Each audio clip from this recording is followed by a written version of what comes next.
Oh, may bunga na yung talong ko. Wow, very good. Of course, ang ating mga kamatis. Oh, diba? Ang dami nila. Nakakatuwa. Oh.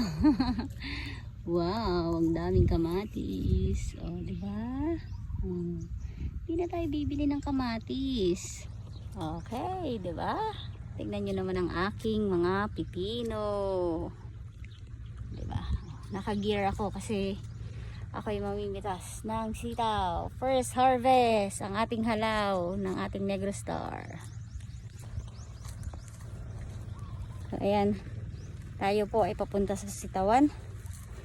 Tayo pipitas. Unang pitas ng ating Negro Star. Daming bulaklak ng ano. Daming bulaklak ng ano, ng pipino. Oh, ha?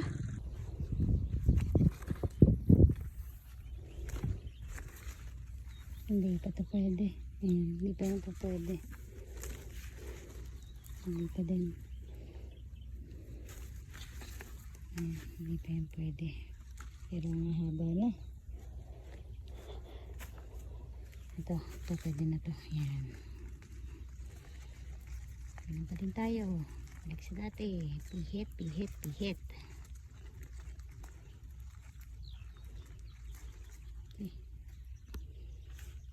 Yan, ito, perfect size. Grabe.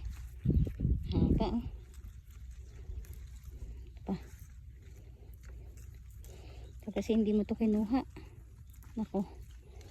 Bukas tatanda na to. Yan, oh. Oh. Tingnan nyo naman, oh. Wow. Grabe, ang dami. Yeah. Thank you, Lord. Thank you, Lord, sa blessing uli ng sitaw. Salamat po, Diyos.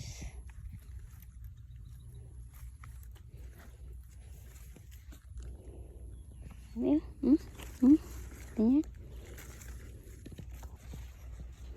Unang pitas. Dami. Oh, pakita mo yung haba. Oh, tingnan. Ayan, Hindi siya ganun kahaba. Itong negro naman, hindi naman siya ganun kahaba. Pero, titignan nyo ang kulay. At syempre, ang signature niya, yun nasa ilalim na purple. Dami na pong bunga, pero wag po papaling lang. Hindi pa sila pwedeng kunin.